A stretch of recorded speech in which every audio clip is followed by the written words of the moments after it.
motivation, inspiration, cause you know how we do it in the day. Good conversation, no hesitation. Now you're rocking with the queen. Rocking with the queen, A-B, T-F-T tonight. Since you're rocking with the queen, A-B, T-F-T tonight. You are now rocking with the queen, and it's time to get real. What's up? It's your girl AB in another episode of 30, Flirty, and Thriving. I'm so excited. I'm here with the Ultimate Bachelor. Versus the Ultimate Bachelor. We're supposed to be changing the name. We'll get it together. Nonetheless, I'm excited because I have Larry back on the show. He was on the Yes, it was good. I'm so happy to have you here. You got a lot going on. Man. We're going to talk about it in just a minute. And we also have Paris Noel here on the show. What's going on? What's good? All right, y'all. So, man, I'm so excited to have y'all in the room. I was trying to make it happen, all the coordinating schedules and everything, because you guys both have a lot going on right now. And I want to talk about it. I know it's a lot of people that's looking out for you and waiting for stuff to drop and waiting to see what you got going on next. So let's get right on into it. Larry, you can talk a little bit about some of the things that you've been doing. Oh man, hey, that's a loaded question. I mean, what aspect? Because I'm writing, producing, still doing the artist thing. Networking, running my label, signing artists, signing producers. Rubbing elbows with everybody. For sure. So I see you. So let's talk about, because I follow you on Instagram, and so I was living vicariously through you for a hot second. I was like, this fool's at the Grammys. He's taking pictures with Life Jennings, which is like my ultimate person. I love Life Jennings' music. I don't know. I just feel like... What's funny about that, the Life Jennings, that was here. Oh, see, now I'm mad. He was in the city, and you could have been like, yo. But there's a good thing, because he gave me his personal number, so I can arrange that. He's working on the album, and so when we linked, he was like, I was like, is it closed? He was like, nah. So he was like, well, shoot, take my number down. And he lives in Atlanta, so I probably end up with him when I go to Atlanta. So is it his last album? Because I don't know. Look, people that's really creative and they love music. I mean, the last album really happened after the casket come, because not especially it's nowadays really with I ain't gonna say labels are obsolete, but we don't even really need major labels to do what it is that we need to do because of social media and the way that the internet is doing what it's doing. So I mean, look, whenever it comes, I'll be in hospice. Yo, DJ, I need more volume. Right. You know what I'm saying? For sure. It's certain people that I feel like I'm a fan. I don't care how popping you are, how not popping you are. If you high, if you not, I'm just riding with you. And he's one of them people. I don't care if everybody's like, oh, he watched. I'ma listen to him. You would have loved that then, because he performed like 3-4 records, and then Carrie Hilson came up, did hers, and then Lettucey absolutely shut the place down. What? It was insane. Yeah.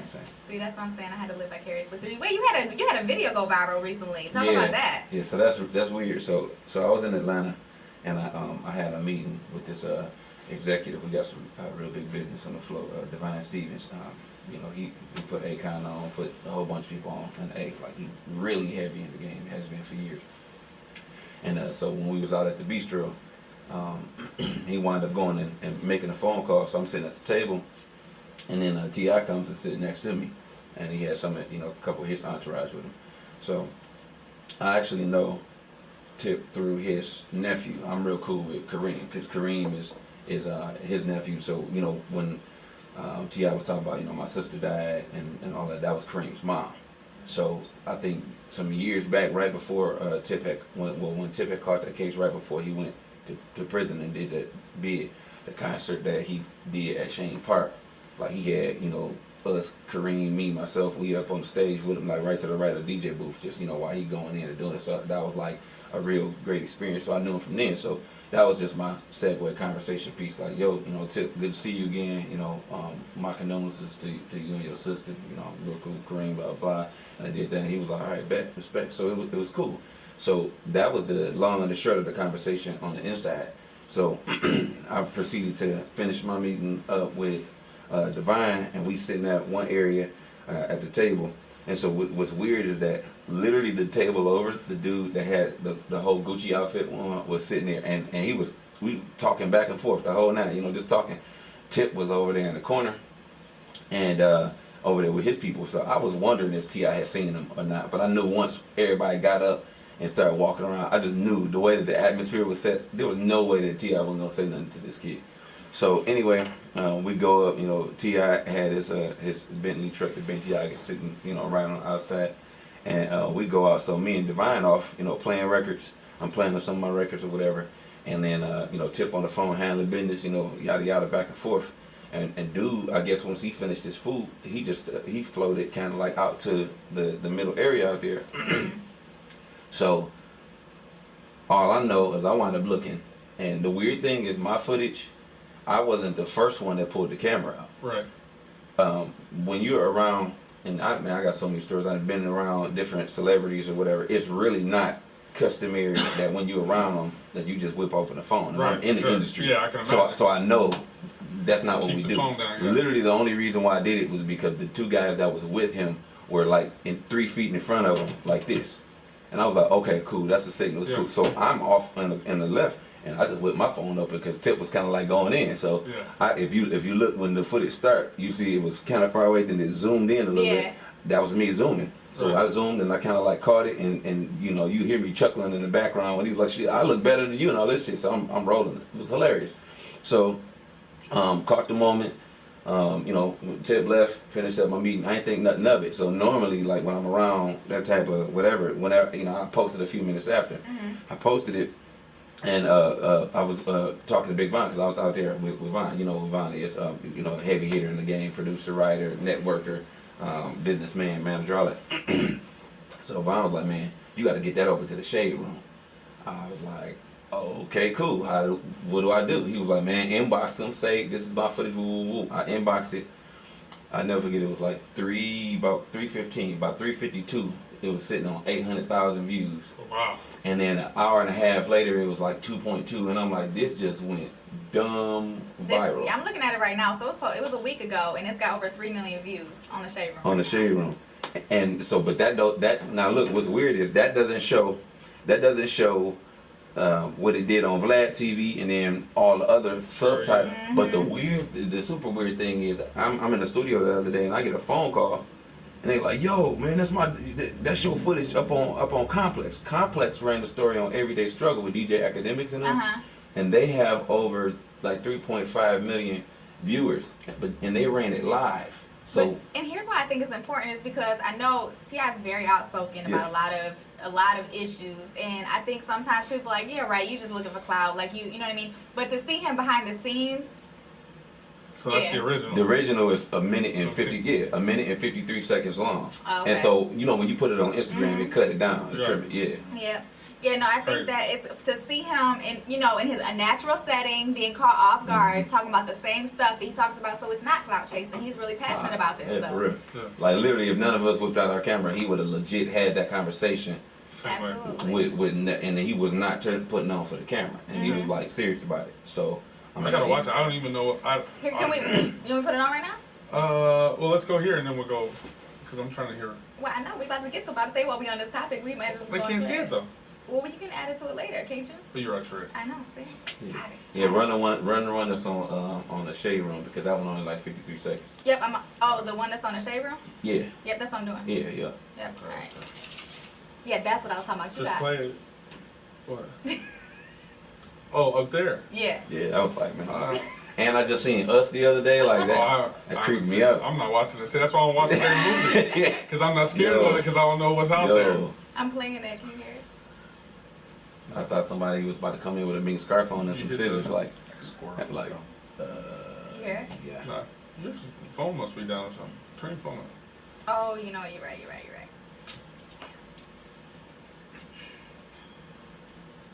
Are we playing an ad right now?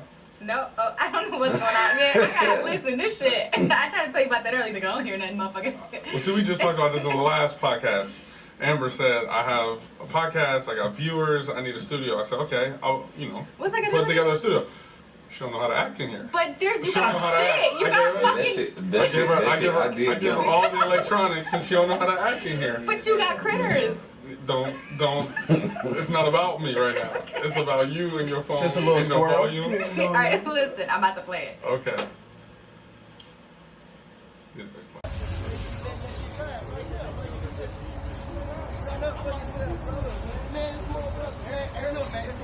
What's in you, not what's on. It's what's in you, not what's on. That shit ain't shit till we put it on. We make that shit fly. We make, look at me, nigga, I'm fly as a motherfucker. I ain't got that shit on. I look better than you, as a matter of fact. I look better than you. Yeah, you do it, but I look better than you. Before this Gucci stuff happened, you used to rock that Gucci. Yeah, you too. That's what I'm saying. They showed me they did respect me. Guess what? I can't do it no more. None of them like us black folks. So if you gonna buy it, if you gonna buy it, just buy it, man. Don't run off when they finally come public with how they feel about it. Why not? Why not? Because they just tell you all the different. No, what I'm telling you, what I'm trying to tell you, what I'm trying to tell you, my nigga, when we become knowledge. When we become knowledge. When we become knowledge.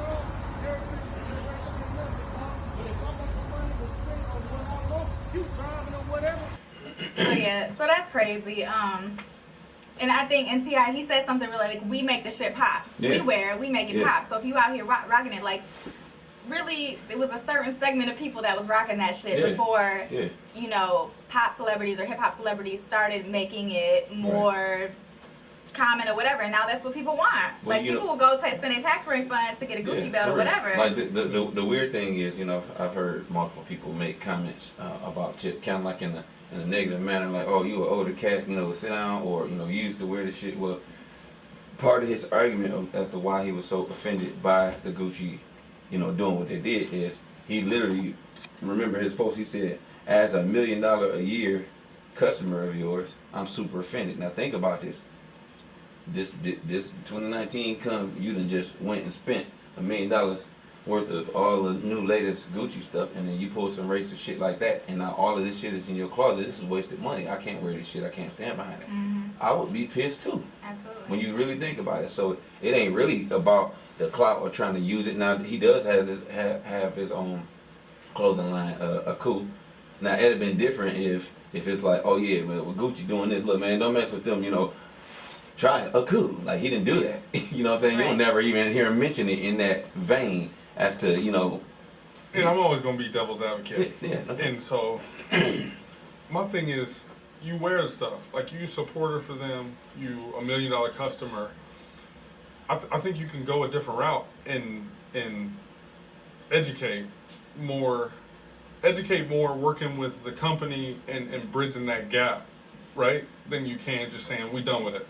Does that make sense? That makes sense, but you gotta, that's if you are ignoring the sensitivity to what was implied. Like, that Sambo shit was real. Like that, you know, the blackface thing, you really gotta tap into the for real offense on what's attached to that.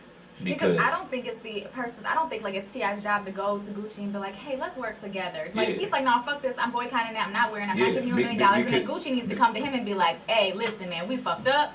Yeah. This is what we want to do to make it up to you." And you know the thing is, something had to be done, because you know how they say if you give a person an inch, you know, they'll take a mile. Sure, yeah.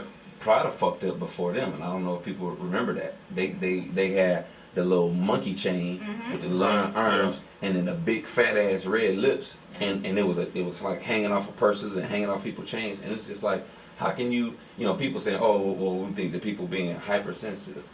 If somebody made a caricature of your mama and put it on their shirt and said, this bitch here, like, you.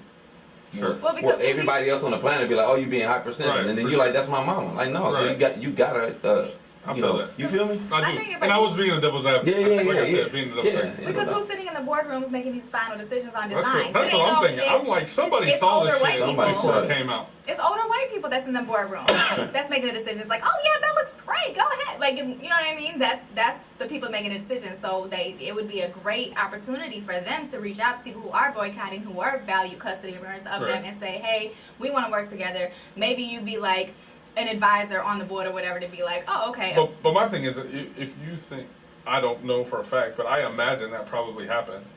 What? I'm sure Gucci reached out to all the celebrities that were calling for a boycott. I guarantee you they just didn't say quiet. I guarantee you. You know it.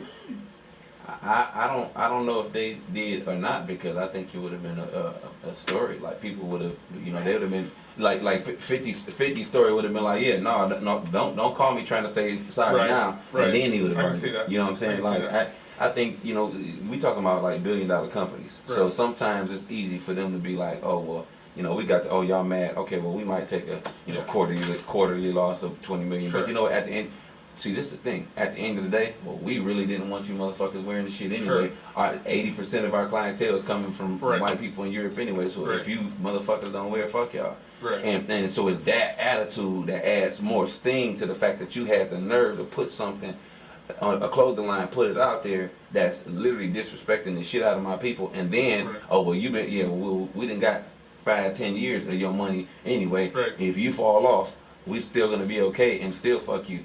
You know, that's not cool. What they're not, I guarantee you, they will not make a Gucci shirt on that come out that have a whole bunch of saltine crackers sitting on them. They're not gonna do that. Right. And guess what? If they do, yeah.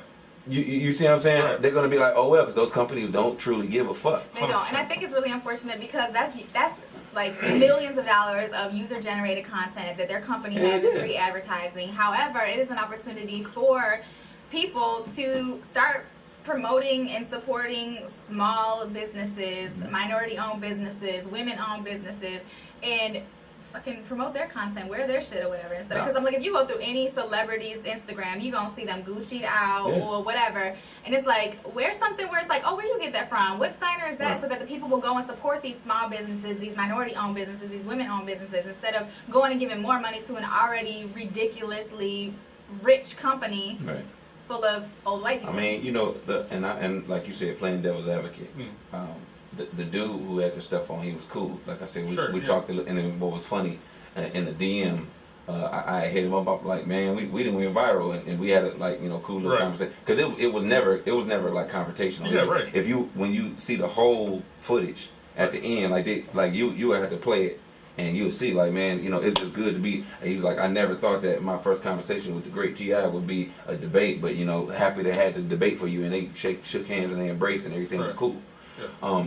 But one of his things was, and I think maybe like close to where it was about to fade out on a little 53-second clip, he was like, you know, but you wear this, you wear other stuff, and then you drive that car. Like, who's to say that the company that made Bentley, that it ain't, you know, more than half of the people there in their races that don't like you. And Tip's thing was, well, the minute they are bold enough to say, you know, hey niggers, Bentley doesn't like you either, then he'll stop driving. Well, not maybe, but he'll stop driving the Bentley at that point. Sure. But you know, it's really, the thing is it should be love across the board, because I promise you, there's people in Ford Motor Company that don't like us. The people and everything that you can name that there's some racial divide in there. So do we just stop? Do we all walk around naked so that we don't put money in the pockets of people who are racially stupid? Right.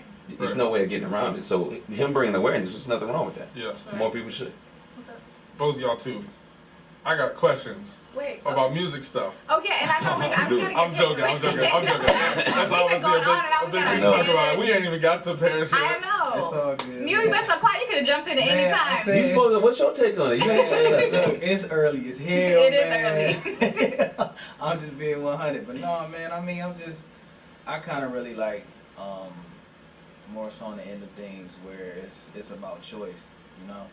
It's about choice. Right. So we got a choice to see where if someone is doing something drastically or disrespectful or anything of that nature, I mean, it's common sense, man. That's just my take on it. It's just that simple. It's just common sense, you know. So if you feel the need to, you know, do what you need to do, or you feel like you want to support it, I mean, that's your choice. But just at the end of the day, just know your integrity is being compromised by doing so.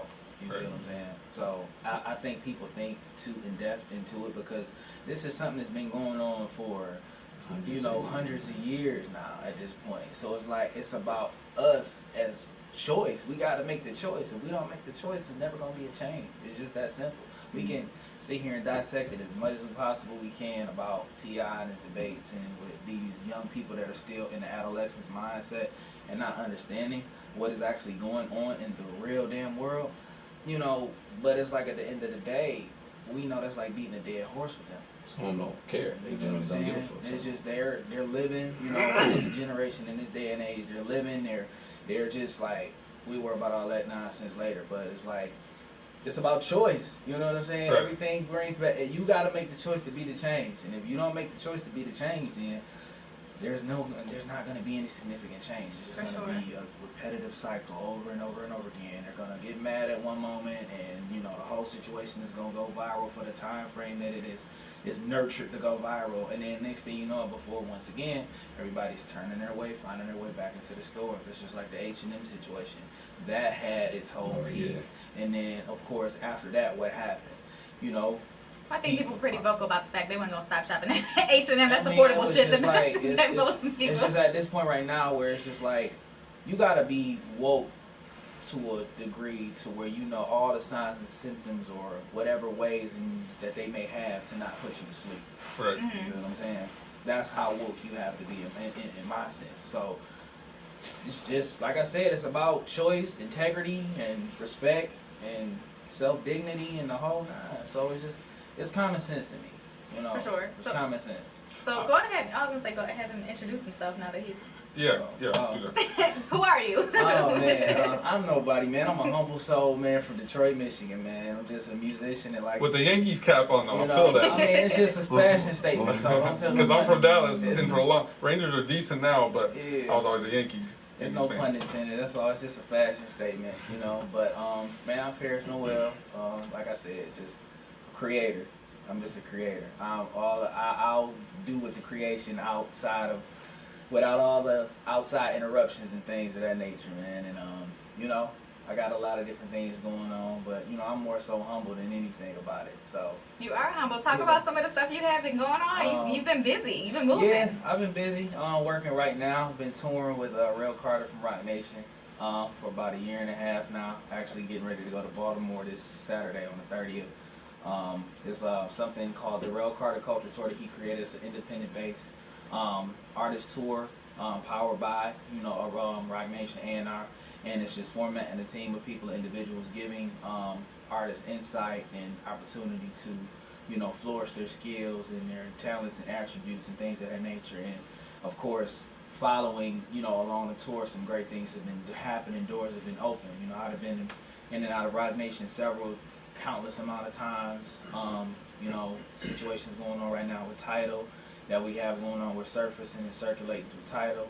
Rail's actually the A&R on my debut album that I'm actually releasing in May, titled Beautifully Flawed. So I just was out in New York, you know, putting the finishing touches with track list by list with him as well. And then I was actually doing a lot of different things. I linked up with this guy named Sean Pennington when I was actually in LA with Rail. And Sean is on like a talent search right now with Atlantic Records. Via Craig Coleman, the chairman. He's the CEO of Atlantic Records. So right now, I just was out there doing that with him, and he's actually brought it here to Detroit. I want to say about the day actually of South by Southwest on the 11th. So I actually was able to help him, you know, set that up and give him studio recommendations for artists to come out. It was just something small, something quick in the city, just one day. Do you know how these industry people do? If it's something going on in the city like that, you really gonna know about it. Yeah. You know, and they just in and out to do what they gotta do and they gone. Mm-hmm. So I actually got the BET experience this year to do with Sean. So he had hit me up and we just building relationships. And Sean is really, really tied in with a lot of folks. You know, as far as with like Oprah, and he was out at like Chance the Rapper's wedding recently. Like, he's a real good guy, you know. He's more so like doing the things on the gospel side of things, but he's nurturing musicians and, you know, as well, you know, that are in different genres as well too. So, I mean, my whole thing is just really, I just been really like building relationships. We got a lot of different things going on just in particular, but the leads of things right now is just what I got going on working with Rail. You know, we were just been touring, just been hitting this road. A lot of different things. So, you know, that's just what's in a little bit of inside of my world, pretty much. Gotcha. Okay, so I know you're ready. Oh, I'm ready. Let's go. Yeah, So for me, I don't want to talk about what you guys are doing. That's why I asked you guys from the start what you guys wanted to promote, because that's not what I'm going to ask you about. All right. What I'm going to ask you about is inspiration, right? All right. So big thing for me in life, and we talked about this the other day when we talked about mental health, right? Like how you find your little happy lane and how you stay in your happy lane and all that, right? So you guys obviously found a passion in music, and that's the lane you like to be in and operate in. But it's not an easy lane. Right. I mean, because one, you have to have talent. You know what I mean? And not only do you have to have talent, you have to grow your talent. Then you have to have the opportunity, which you're not always making your own opportunity, right? Sometimes you do, and sometimes you don't. Right. And then there's pressure. The jury is kind of out on the talent part, but we'll talk about that later. Well, that's true. That's true. but that's a good thing, though, right? Because that's a matter of opinion. Yeah, it's opinion. But at the same time, you got people that can make music that aren't talented, but they're still expressing themselves, right? And that's still their lane, right? So to me, just like a movie, right? I can go watch any movie, right? I'm not gonna like every movie the same, but I'm watching it thinking this is a movie. This is right. I'm that type of movie watcher. Yeah, someone's like that movie was terrible, and I'm like, yeah, but I mean, I still won't cut it off. I have to watch it. I'm gonna watch the movie. There's only one movie I walked out of where I was like, bro, I just can't. Right. But other than that, What movie was it? I think it was the Great White Hype. That movie, The Great White Hype, a long time ago. For me, it was one of the ones Bean in it, and I really like Mr. Bean. And this movie was so terrible. I was just like, all right, that's enough. Right. So So I say music the same way is that it's not for you, but somebody, and even if it's just for themselves, like I can't fault someone for wanting to express themselves, because that'd be like me saying like someone draws a picture, right? Because when you draw a picture, you really don't know what anyone's gonna think, right? I'll be like, man, that's terrible. You should stop drawing pictures. Like I can't say that because just because I don't appreciate it, right? Nobody should allow them. Yeah. Right. So that's the way I look at music, and so you got, I'll argue with people about Lil Pump. I'll argue with people about so many different artists that I'm like, yeah, but this type of thing. So anyways, point is, I want to hear from you guys, one, what made you start? And not like what was the first event that made you start, but like the thought process in your head when you're like, okay, I'm about to do music. So for me, I've been singing since I was like 2, and had the pleasure of seeing like my dad and uncles and everything had a band set up in the basement, so I've been seeing like cymbals and keyboards, and that's why I play 6 instruments now. Right. So the love was kind of like inserted from as early as I can remember. And then I was a writer before I was a songwriter, like short stories being published in middle school, and got the free press, like when I was in 8th grade, the front page of it, writing an article about my grandfather. So writing and music was always my life. But what were your grades like in English? Oh no, English and writing, I always excelled. You got good grades? Yeah, I hate math. That was like okay. So I always excelled in that. It was just like natural God-given talent. Right. So at some point, for me, I love the studio experience, the writing and everything. And so mom and dad always, like they always had, great jobs. So mom was always either CEO or CFO, and dad, VP and all that stuff. So my thing was, I saw them operating and doing the middle class thing successfully. And I feel like every generation should do something different. So I didn't have any type of want to be like, okay, well, just get a good job, live the American lie, which is exactly what it fucking is.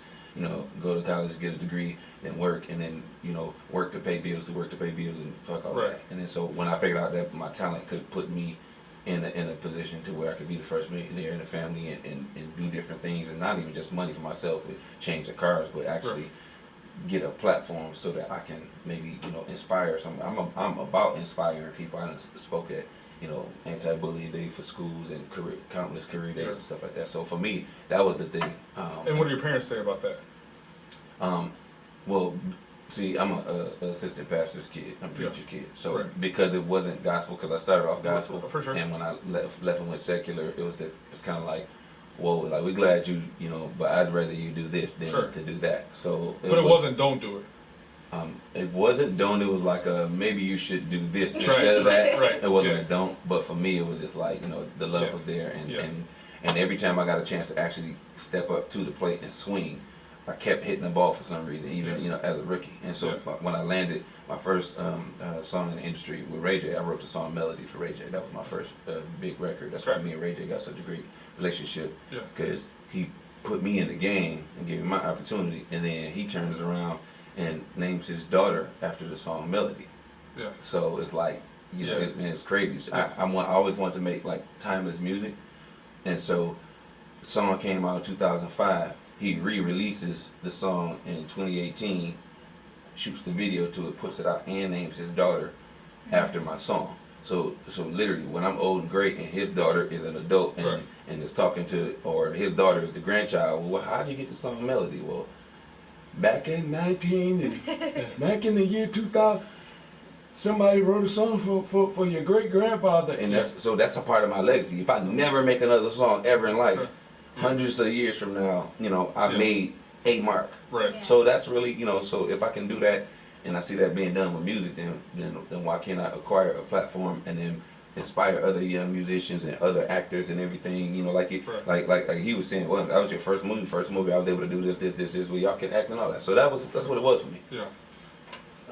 You falling asleep on us? Man, no. I caught that. Like that. No, mine is typically I just wanted to escape. You know what I'm saying? If that makes sense. From? Just really kind of falling victim to every day life. Yeah. You know what I'm saying? In particular, just needed an escape to get away from being caught into the system and things of that nature, and just having my out. In particular, so my whole thing is creating something that's gonna outlive me to help others live on. You think about that, both of you, when you sit here. See, this is what I always think about, right? I'm like, one, I can't sing. That's why I sing in the car by myself. All right. But I think about, if I did do this, right? I sit here, I sing in front of this mic, and I'll be like, yeah, when I'm done, people gonna feel that. Right. You know what I mean? Or people, down the road, people gonna want to listen to this. I can't imagine that. You guys actually think about that? I No, mean, when you're creating, you don't. Yeah. You see, the thing is, like, us as musicians in the beginning stages, we kind of seek for a lot of validation through other people. Okay. But it's like the minute that you start to create that process and that niche, you already got the validation in Sure. you because you wouldn't have started it from the Right, jump. for sure. Like, Yeah. I do a lot of artist development and helping artists get to where they is, and whether it's vocal training, whether it's teaching them how to record, and I literally tell them, the minute that you actually stop giving a fuck about how what you do might be perceived, Right. the growth is about to be exponential from that point. Right. Because you know what I'm saying, when you read and you trying to sing it, and then it's funny, the human mind is so powerful. So you're reading the lyrics, and then you're thinking, okay, dang, did I sing this right? Oh, dang, everybody in the room, I don't want them to make fun of me. And then, dang, like, are they, how are they gonna receive it? Are they gonna like it, or is it gonna be a hit, or is it gonna be a flop? This is all the stuff that's going in some of their heads while they're singing. Right. So Yeah, you're imagine. not singing So like my that. thing is, you have to turn all of those voices off, Right. not focus on how they're gonna perceive it, and just do it in your Right. purest form. And that's really when you will not sound like this artist, and not when you just focus in on your own. I think that for artists, when you're a writer, especially when you're singing, whatever it is, if that's your utmost passion, you're putting all of your vulnerabilities out there. You step in that booth and you're naked to the world. So you are like at your rawest form, like, shit, people are gonna judge me. People are gonna judge what's coming from my heart and the words that I'm singing. People are gonna judge my voice, which I'm working on to express myself so that other people feel it. And so I think it's really hard. That's probably the biggest thing. I mean, I've wrote since I was 8 years old. I've sang all of that. But I think, like, I always say to people, they're like, why you don't do more? And I'm like, I don't like being behind the scenes because I'm raw and I put myself out there in a lot of other ways, but music is my everything. So to put myself fully out there, I can't. I'm not strong enough for that. Like, I don't want to be judged on my biggest passion. You know what's funny? And this is, and maybe somebody will listen to this and it'll affect them in a positive way. So I'm an artist executive. I do all that stuff. I judge a lot of stuff, but just from the standpoint of helping people. You realize, okay, so this man over here, right? Mm-hmm. He sits down and he plays me some records. As qualified as I am not qualified to tell him that his viewpoint of the story that he wrote is right or wrong. Right. It is what he felt. It is what he. Now, if anything, it can be like, well, maybe if you delivered this way, or gave it a little bit more, or something like that. But what he purely wrote, that came from his soul, that was based on his experiences. I'm not qualified to tell you what you wrote down was wrong, and not to think. And so when people really understand the power that's in writing, if you're pouring yourself out, the minute you take that possible judgment element away, the freedom you're gonna experience is crazy. So I think, I mean, I've been in the studio with you recording, and you seem like, shit, that's like breathing to you. It's second nature. So how did you get to was it like the first time you walked in the booth, was it like that, or? Honestly, I think it just more so becomes second nature, you know. Over time, or Yeah, over time. Per song. Freedom, I would have to say, just more so because people have to understand creativity is a language, you know. Yeah. So, in other words, if you don't really speak my language, you're never going to understand until, you know, you find out later or whatever time it's resignated for you to find out. But those that understand my language, you know, they quite get it. So it's just like at this point right now, where creating, you really have to speak in particular, you know. So I feel like going into the studio is not a job to me. It's just more so the vessel, you know what I'm saying, that I'm creating and filtering what I need to. Whoever is going to direct to, you know, rather it be somebody next to me or somebody in a whole different coast from me or whatever the case is. I just want to just really keep that same feeling in me that I started in the beginning, and that's just to create, like, without the outside interruption. Like, I just want to be happy. Yeah. You know what I'm saying? All the extra different preservatives and the way that I look at creating from the raw without the outside hoorah is how you look at the fruit when it comes fresh off the tree. You know what I'm saying? That freshness, that pureness of it that it has. You know, that's how I look at it creating, you know. And that's the creativity that I want to continue, the content I want to continue to create. That fresh off the tree feeling. Yeah. Not the, oh, I got to go to the people in the factory and touch to different certain hands and things. I want to give you the pure, the raw, you know, the expression. It's just like we did a segment for Tidal, Unplugged, for a record that I have on my project. And it was just like straight raw, acoustic, no recording. I feel like that's the best. I love, you know, instruments, like not the original beat. It was just like all straight through, and then showing diversifying myself as well, because doing hip hop and R&B now, you know, is something that I didn't even know. Like I was the one coming out the gate wanting to be like, look, I want to be the rapper. Let me be the rap till I'm blue, you know. But I had to find balance, but significant balance, which means. Can y'all Man, chill? that's crazy. No, we can't chill, motherfucker. I'm gonna let everyone know. Let me look into my little camera. It's a home studio, so I can't help what's in the home. I didn't see too many movies. Right. And like with that, I can't remember what the name of that movie is when the old lady jumped up in the scene. Like, all your fucking kids are gonna die. Well, this is a breezeway, so it's the space between the garage and the house. So that's not technically in the house. I'm gonna tell y'all that. But I keep looking for the old lady. Right. Yeah. It's all good. Wait. I'm messing with you.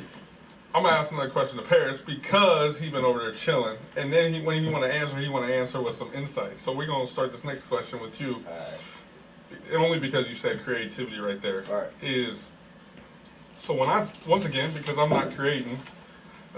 Here y'all go. Because I'm not creating, all I can think about is the pressure of creating, right? So to me, you see an artist that comes out, is hot, you never see him again. Right. And I attribute that to they couldn't do it again. Okay. Which sounds like the worst thing you could ever have, right? Because you came out, you were hot, people were feeling you, and now they're not.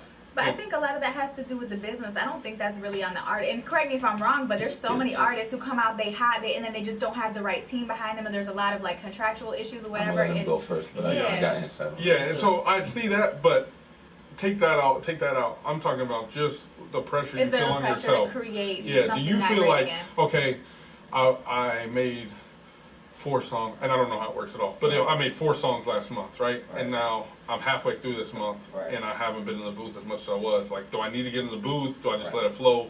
Go. So the album, like I'm doing now, I was going out the gate. I was like, I'm about to drop 18 songs, right? You know, whole 9, straight from there. That's where we was at. So I was putting a lot of pressure on myself to just create. Right.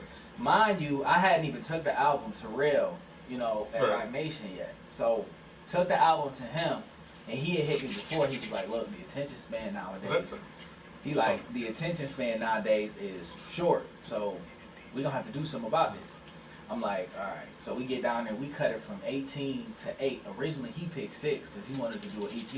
And I'm like, man, meet me in the middle, bro. Right. Yeah, I did it already. I'm like, meet me in the middle. I'm like, I gotta get a story, some significance. It gotta make sense, and whole nine. So he like, all right, bet. We met at 7.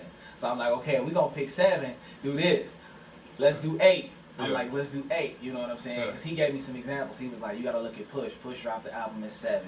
Beyonce and Jay did, they did an album at 9 tracks. He said the attention span. So I got it with understanding, like, you got to give something to the people to stick. So me putting myself under that much pressure, I didn't put a whole nother album back in my archive. Right. You know what I'm saying? By overcreating. But that's the thing. No matter, I think we put the pressure on ourselves too much because we think of I got to get something for the radio, or I got to get something for the streets, or I got to get something for the ladies. The same 3 common avenues that we pump our music into. But if you just create significantly and just create without trying to forcing yourself to make it, it's gonna come out organically because it should be no cap when it comes to just creating. Right. So when you just put yourself in that realm and it's like you just create, you expressing yourself, and it be at times where I just make sure I'm not talking about the same things or saying the same stories or just filtering it, because you can monitor you like no one else can.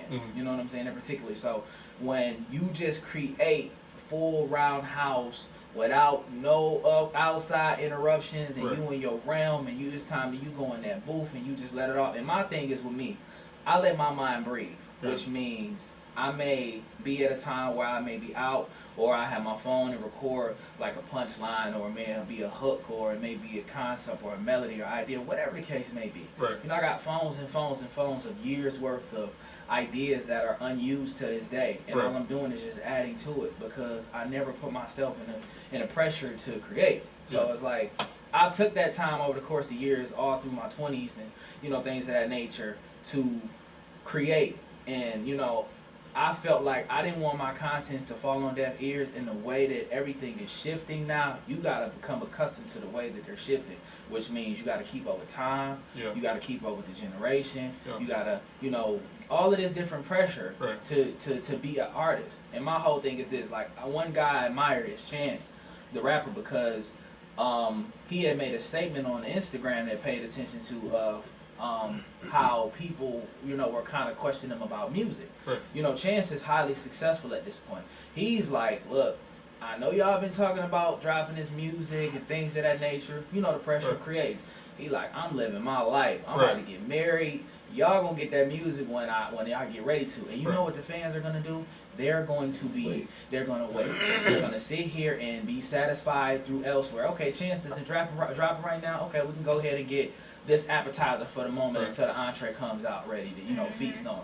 So that's the type of decree that I'm building on, where I want to have those type of fans that are willing to support me and wait for me no matter what, the circumstances, as long as I'm staying true and I'm continuing to give them that content to where they can relate to and it can be something heartfelt. And at the end of the day, it's timeless and it outlives me. You know what I'm saying? Right. So songs that I've created before, down the years, I still can sit back and listen to it. People tell me they still can sit back and listen to it, and that's that for life fulfilling moments that I want to have. You know what I'm saying? So it's about being pure.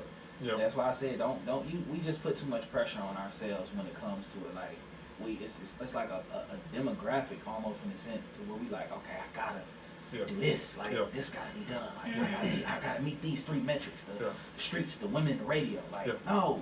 Just create. Just create, like, you know what I'm saying? Whatever the case may be, just create. Yep. That's the realm that you gotta live in, because it's no interruption. Yep. So I have a question. Oh, you wanna go speak on that?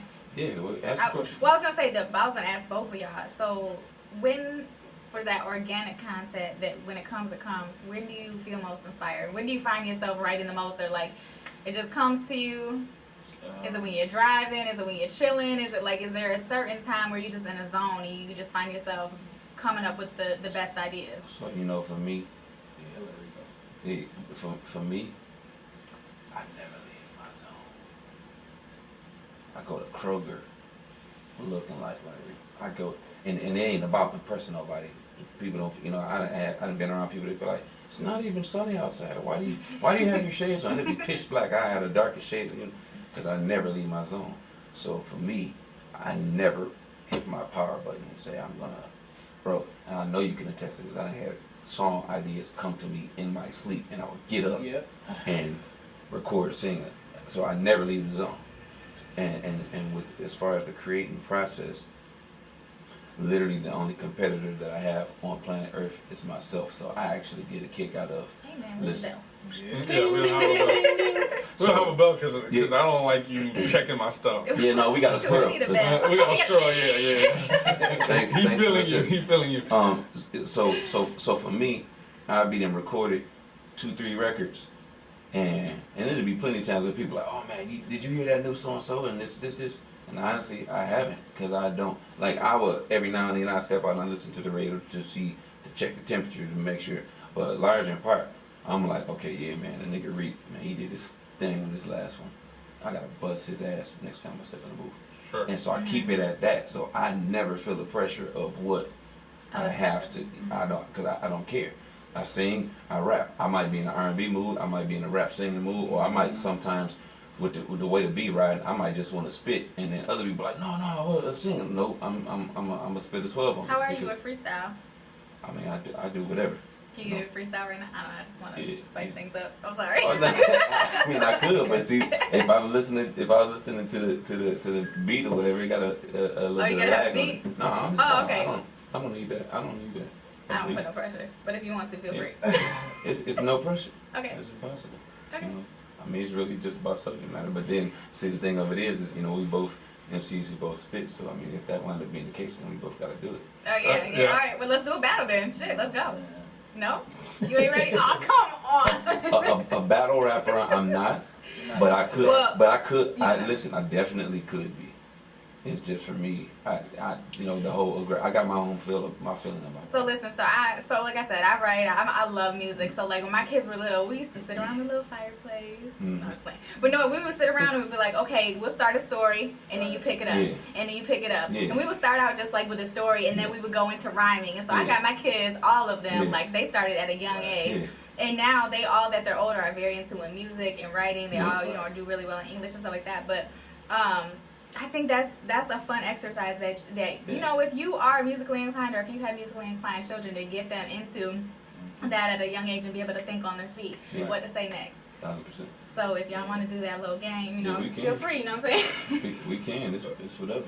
Alex got to jump in too if we do it. I already told y'all. And see, put me on the spot like that. I'll shut this whole thing down.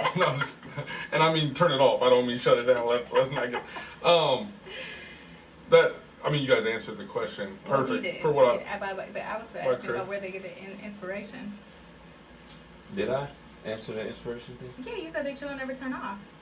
Yeah. So you stay inspired. You stay creative. in Well, I asked about the pressure of creation, about creation, I took over. and you took over. Yeah. I think just really it's like with me. Well, hold on.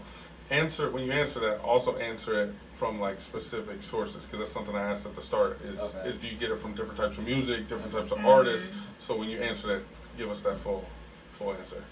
Really just kind of like, I just always kind of like do homework on like what I've done last. Yeah. You know, what have I done as far as like the last record that I may have recorded, or it's just a wind of emotion. You know, so whatever in particular, like it's something that you just can't escape from. You know, after you become it, you are it. So when you wake up, it's like you think about your dreams, your goals, and your endeavors, and how you can continue to create to, you know, outdo yourself. And you know, like I said, continue to make things that outlive you to help others live on. You know, so and particularly like as far as with any inspirations, I'm more so like a fan of like the golden age era. You know, like back in the '90s and stuff. Like I came up, you know, watching like breakdancing and you know, things of that nature. So that's, how old are you? I'm 26. So Okay. that's what I'm into now. Yeah. You know what I'm saying? Like that's how I was really like molded to be. You know what I'm saying? Molded to be as far as with like just making sure that I be a part of this. Like it was somehow, some way I'm like, yo, this is like crazy. Yeah. You know what I'm saying? Like from the jump when I did like a little battle with my brother, you know, my uncle's housewarming in the basement, that that moment in particular, like always catching flashes, like being that same kid. Right. You know what I'm saying? That's what I always want to have, that forever feeling. You know, so that's what keeps me thriving. Like being that same little kid that was with the big glasses and was chubby and was just rapping. You know what I'm saying? Into breakdance. You still got big glasses. You know what I'm saying? You know, it's just like that's where I'm at. You know, with it as far as with just keeping that life and that life and the creativity part. Sure. Let me ask you this: what's your favorite project that you've worked on so far, or your favorite song? I like the song that I have. I have to say is like my favorite is called "Staring at the Sky," and the reason that I feel that is because it touched on a lot of sensitive sides within me and just outside, you know, in the world that's going on as well. So, And where were you when that came to you? I was in a real dark place. When I made that song, because it was like I was in a drastic relationship and, you know, finances wasn't the best, and I was just, you know, I had a car that the engine was blown in it, that I was keeping away from the people that was trying to come pick it up, you know what I'm saying? And I was just being in an unhealthy mindset. Like I was getting real skinny. You know, it was just mad abusive. You know, it was aggressive. So I felt like when I wrote that record, it was in a dark place. And I don't want to say that in order to create great timeless content, you got to be really in a dark space of things. But ironically, that's how great projects and great content come about when people really go through the most. But I think it's a. I didn't mean to cut you off. I was only going to say, I think because it's a real space, right? Yeah, if you in a happy place, Yeah. like one artist I can think of that does that, like John Legend, seems to Yeah. write a lot of songs in a happy place. Yeah. Because it's real. It's a really happy place. So, Yeah. anyway. No, I was gonna say some of the most beautiful art comes from some of the most traumatic experiences, that's but true. also I think just extreme emotions, because some of the most extreme high that you might get being super in love or Yeah. you know going through a really good time in life can also inspire really great music. If you think of Right. some of the greatest love ballads and things like that. Right.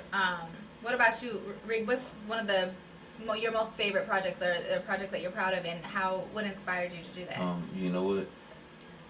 Being somebody that's an artist myself, that sings and can offer pure R&B with no hip hop, and that can also give pure hip hop with no R&B, and then give you the hybrid, and then be the person that can compartmentalize and write from a female perspective, strictly for a female artist, and then turn it and write from a male. It's impossible for me to have a favorite.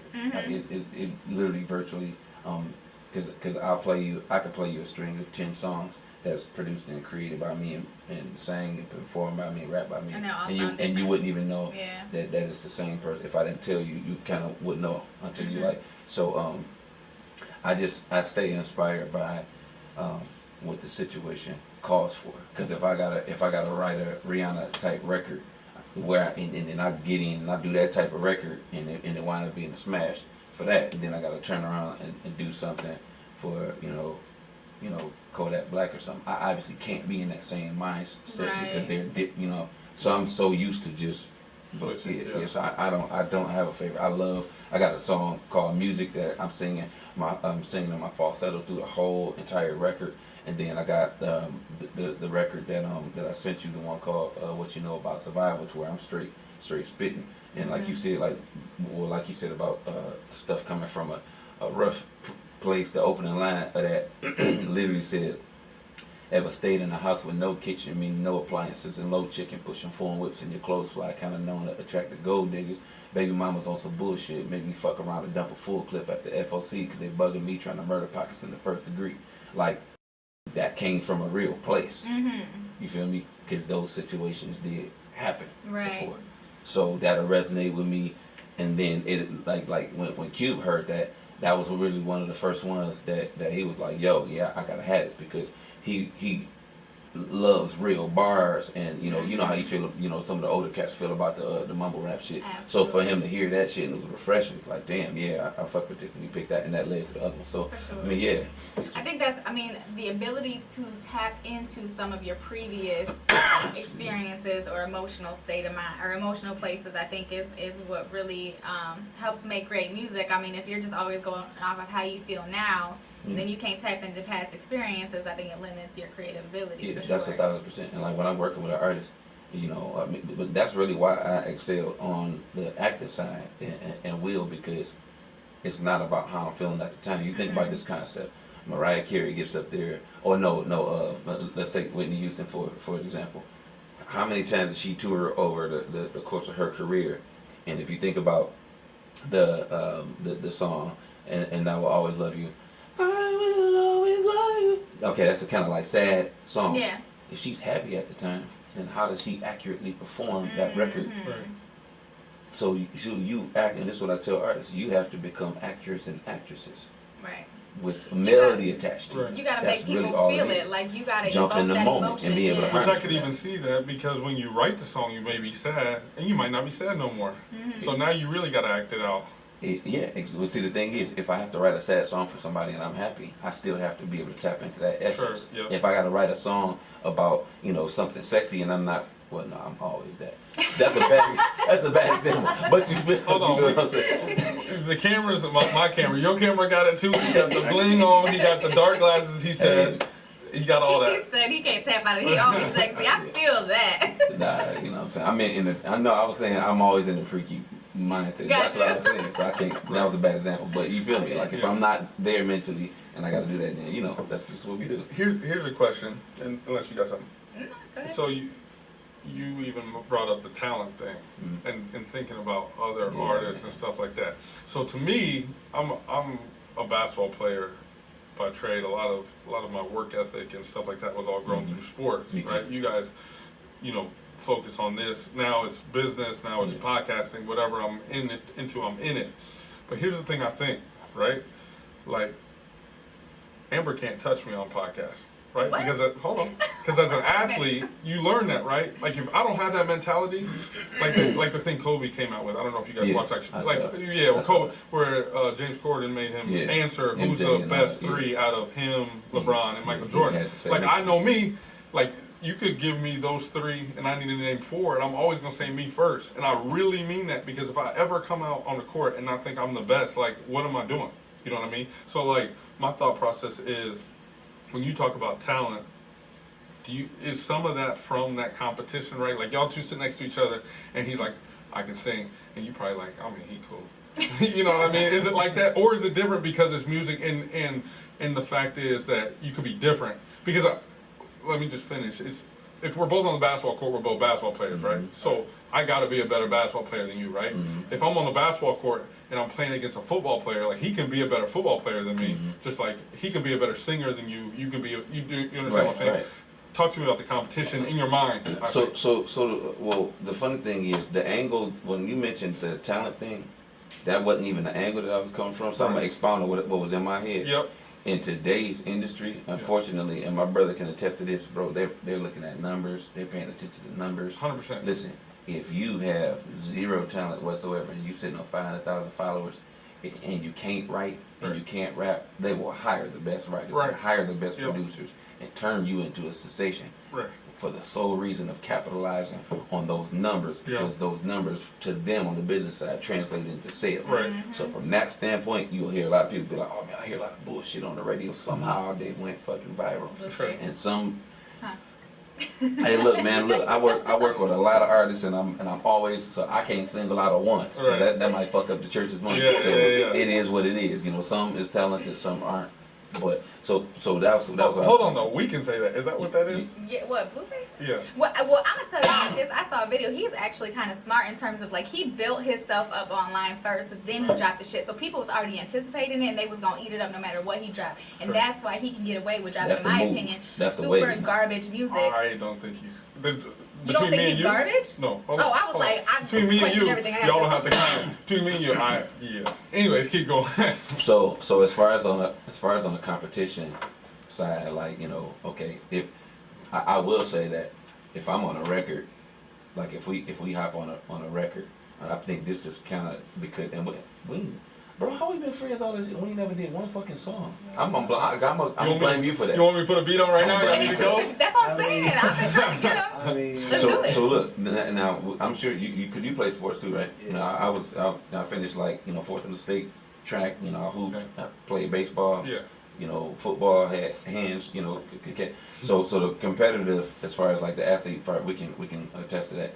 If you put us on a record together, I'm not necessarily thinking about eating him on the record, but a part of us is that's just naturally like he already know like Reek gonna bring it, so I'm gonna bring my A game. Right. If for no other reason, not to say that I ate him, but like nigga, we went pound for pound, and Right. and I'm not talking about a battle record. Like Right. we could be making a Right, song sure. about this glass. We gonna come home. You feel me? Yeah. Right. Well, I think another thing too You- is y'all you probably feel that have too? Real different quick. You feel that too? audiences. I think my perspective of it is this: that it's more so like. Amber getting mad. We're No, gonna share I'm her mic not. now. No, we don't need to share the mic. Because I got her off. Good, no pun intended. But no, I think my perspective is this: it's like, how can I put this the best way? I leave the opinions for the people. 100%. You have to. You know what I'm saying? My thing is this: I'm just here to create. Sure. Like, whatever you come to the table with, whatever you doing, whatever you got, that's you, my Right. nigga. Right. Yeah. Do Period. your thing. I'm just here to create. Right. I don't want to deal with the outside. Yeah. You know, hoorah. Like, let me just create. Like, Right. when I say I'm so adamant about continuing to keep the life that I was when I was 10, Right. I really mean that. You know, because I don't ever want my son to have to grow up and compromise himself with nobody. I want him to always see, like, my dad stayed true to him Mhm. because he didn't allow people's opinions or people's sway validation him. or Mhm. anything of that nature. So rather we get on the record together and we going toe for toe, pound for pound. Do you, my dog? Right. I'm not here to be like, I laid a body down on that man or whatever. Right, Like, exactly. look, Yeah. look, my nigga, just create, Yeah. because at the end of the day, you great in your own way, I'm great in my own way, 100%. and we just aligning. So when we doing the record, bro? When we doing it? You know what I Look, mean? it's no excuse. I own my own studio, so we ain't got to book nothing. Let's get in. Let's do It's it. no biggie. You know, we come up, we get some ideas. It's the whole nine. But my thing is, like I said, I just leave the outsideness for the outsiders. Right. Right. You feel me? Yeah. That's for y'all, the people. For sure. Y'all not the creators. Yeah. You And know? I think, I mean, like, we talked about this on the last podcast. I asked you, I have Floss on the show, and I was like, okay, so y'all doing the same shit. Y'all are both, like, masters of a million different trades. You're messing, but, and y'all was like, yeah, it's no competition, it's all love. And I'm like, what? I was surprised by that answer. But I think the more that I think about it and I get in tune with a lot of different things, it's like, first of all, people I think who's really about this shit is in competition with themselves, nobody else. Yeah. I think secondly, it is for the people to decide. A lot of people have different demographics. And thirdly, if you think about it like this, there's like, when you go to the store, you go grocery shopping, how many different brands of bread are there? And yet they all, Yeah. they all sell it, you know what I'm saying? I just feel like it's at this point right now. Excuse me, bro, but I just feel like it's. No. That's a rule of here. You get to do whatever you want to do. I just feel like this. Let's just say, for instance, it's enough room on this court for everybody to score buckets. Right. And that's just how it is. I think we just live in this mindset of this trap mechanism where it's like, give me this, give me that, I want Right. this, I want that, da da da da, whatever the case. But it's like, it's so many. I look at it like this, like the music, it's like the internet is full of. It's like a freeway. Yeah. You know, it's a freeway with a lot of people putting their cars and going to a different direction. All the cars and the people is the creators and the content driving in a lane. Rather be slower or rather be faster. Pick your lane, Yeah. drive that lane, post yourself, pace. Because some people need to pace themselves, more than others. Right. You know what I'm saying? So you drive that lane until you get to the destination that you get to lead you to more. Same thing with the gym. If you want to be in a gym and you working out in the gym and you keep yourself going and you get to that goal that you reach, now that you've reached that goal, all you have to do is maintain. Yeah, maintain. You feel me? You got to maintain now, so you don't have to go as hard as you did. You can pace yourself. Just like with a house. You buy a house. After you have the house and it's paid for and things of that nature and things of that, all of that whole nine, all you got to do is maintenance it, maintain it. Just maintain. So that's what I want to continue to do with the people and the music. I just want to maintain the people and keep them innovating and going up, you know what I'm saying? And always on the edge of their seats to where it's like, okay, he always comes to the table and with a different entree, different dish, rather it be an appetizer, rather it be a full course meal or whatever, but everything that he just touched is fulfilling. Sure. You know, so like I said, man, I'm just about creating. So It's a different mindset, right? yeah, Because of course, because he just explained it, and that's not me. Like I'm coming, like whatever I'm doing, I want to be the best at what I do, and see that's what drives me. See, you when you said like you're thinking about something. You think about creating something that's going to last, right? Yeah. I never think that. I never think what's going to happen down the road. I'm thinking right now, I'm going to kill my man. And then, like I said, that comes from a sports mentality. And so the thing is, so if I had to put kill my man Right. headphones on, and let's not put in any particular direction. Yeah. So you seen the Marvel thing, Thanos on how Yeah. it was. Yeah. So if somebody raps like bar for bar like on some battle shit, like the shit that I would do would be unfair. Right. Because I'd say, okay, cool, that was dope. And I'd pull a piano on. Yeah. I'd play the shit. And then I'd rap it at the same time. Yeah, right, like, right. how can you feel me? Exactly. It's not, you know what I'm saying? Then it's like, oh, yeah, well bar for bar. All right, cool. Then I grab the acoustic guitar and I'm playing. Right. And then I'm spitting. So it's a whole, and then, like, okay, well, I'm going to get my sister. She going to sing the hook. And then I'm going to grab the mic and I'm going Right. to sing. You know what I'm saying? Yeah. So it's kind of like, But see, my mentality is that's what drives me because I would love that because Yeah. I would force you to be better. We get exactly. So we get done. I'll be like, I gotta learn how to piano. play piano. You know what I'm saying? So I'm not Exactly, gonna yeah. have all of it, but the next Right. time I'm gonna have the piano. You Right. gonna pull yours out and Right. be like, like, I can do it too, motherfucker. right. And so it's different, and that's why I wanted to hear it because that's also okay to me. I understand that because here's the thing is. Both sides is. Yeah, because there's no right and Because wrong. even on a basketball court, you have some people that's out there that's not their thing. They just want to play basketball. Yeah. Like I just want to play, and it's not. And I've seen some dudes out there that don't have a passion for basketball that can hoop. That can hoop. But that's the difference between a Mamba mentality. Like for Right. instance, all right. Yep. So when I was younger, I was the motherfucker that would put the Vince Carter jersey on, Yeah. and all I wanted to do was go and dunk on somebody. I think Right. the tallest dude I ever dunked on was like 6'7". Yeah. Put it in his mouth out of Joe Yeah. Dumars, right? And then so I had respect for Vince Carter. Yeah. Loved him to death to this day, and he's still hooping. Kobe, with the Mamba mentality, he was like, I'm a killer. I'm Yeah. gonna kill you. I'm gonna destroy you. Whoever. Vince never had that. Right. He was super skilled. He Right. just he never was like every time you get on the court, I'm gonna put 40. He didn't have a killer instinct. Right. Exactly. You gotta, I think it's in my perspective. He did. Everybody else. But my thing is, you gotta know when to turn the killer instinct on and off. Yeah. You know what I'm saying? And some people never turn it. Some people never turn it off, and it can be a good thing or a bad Yeah, thing. bad. You know what I'm saying? And it's a gift and a curse. You know? yeah. I didn't mean to cut you on. That's probably why I'm not creative, right?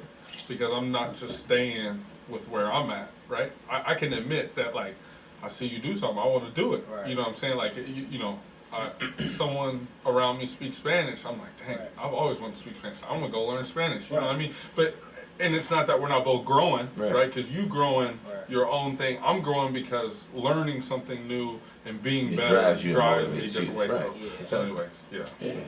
Yeah. Okay, so I know we gotta wrap up. I think we're running out of film or something. You looking at the camera like. just looking at the Or battery. time. Okay, the battery. I'm like, we running out of time. Okay. We about So- an hour and 10 in. Yeah, Just so you all know. right, so I want to give you an opportunity to both say any last things you want to say, shout out how people can find you, follow you, what they should be looking out for, and then before we wrap up, I'm going to play one of Paris's projects. I'm going to pull it up, I know. So yeah, I'll give y'all, so we're going to do Larry first, and then we'll do you so you can introduce your song. You I'm have a song you sent me, right? gonna keep it short and simple. Follow me on Instagram. I am _Lyric. I am _LYRIQ. And I mess with everybody, so it's like hard to shout out one particular person. Who I will shout out, and who I'm gonna call the man of the hour right now, Mr. Paris Noel. And go get his album. You heard it from me first. And the last thing I want to say is play his record. That's it. Man. It's well, I'm me, Paris Noel. You can look me up on all social media. Paris Noel, pretty much PARIIS NOEL. You go to my website at theparisnoel.com. It has all the latest updates, social media, pictures, events, things of that nature, new music. I am releasing an album May 2019 this year, titled Beautifully Flawed. And the album is significantly surrounding around change. Realizing you need to change, becoming the change, and staying the change. you know. So this record that I have now is recently released. It's actually Big Rings, Big Dreams, actually produced by my guy Jupiter Galaxy, mixed and engineered by my guy Maestro Williams out of Silent Riot Studios. And, you know, I'm just here to create, man. I'm just here to create. Rockin' with the Queen AB, TFT tonight. Since you're rockin' with the Queen AB, TFT tonight. Motivation, inspiration, cause you know how we do it in the day. Good conversation, no hesitation. Now you're rockin' with the Queen. Rockin' with the Queen AB, TFT tonight. Since you're rockin' with the Queen AB, TFT tonight. You are now rocking with the Queen, and it's time to get real.